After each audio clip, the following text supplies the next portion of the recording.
নির্মাতা অনন্য মামুন নতুন সিনেমার ঘোষণা দিয়েছেন। সিনেমার নাম শের। সিনেমাটির ঘোষণা ভিডিওতে প্রতীক ছবি ব্যবহার করা হয়েছে।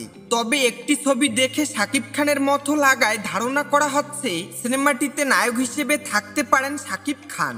সিনেমার নাম ছাড়া আর কিছুই জানাননি অনন্য মামুন। নিজের ফেসবুকে ঘোষণা ভিডিওটি শেয়ার করে মামুন লিখেছেন, স্বপ্নের চাইতে বড় কিছু।